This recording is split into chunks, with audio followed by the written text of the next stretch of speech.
សេចក្តីប្រកាសព័ត៌មានរបស់ក្រសួងព័ត៌មាននៅល្ងាចថ្ងៃទី18ខែវិច្ឆិកាឆ្នាំ2025នេះ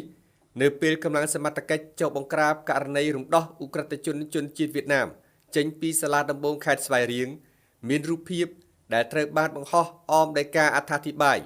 ជាមួយពាក្យសម្ដីមិនសមរម្យលើរូបរាងកាយស្ត្រីនិងការយកដៃទៅអង្អែលថ្ពាល់របស់ជនសង្ស័យជាស្ត្រី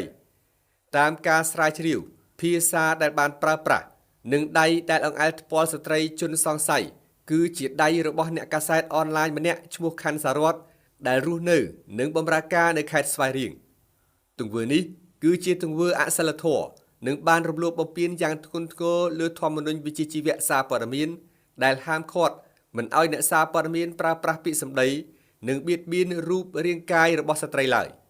វិធានការនៃចំពោះមុខគឺក្រសួងព័ត៌មានបានសម្រេចលុបចោលសុពលភាពនៃប័ណ្ណសម្គាល់អត្តសញ្ញាណជាអ្នកសារព័ត៌មានរបស់បុគ្គលឈ្មោះខាន់សារ៉ាត់នេះភ្លាមក្រោយពីបានរកឃើញមានកំហុសឆ្គងវិជ្ជាជីវៈធ្ងន់ធ្ងរ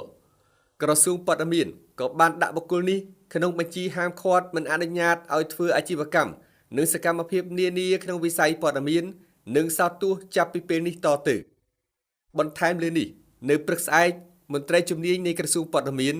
និងក៏ហៅបុគ្គលឈ្មោះខាន់សារ៉ាត់នេះមកធ្វើការណែនាំ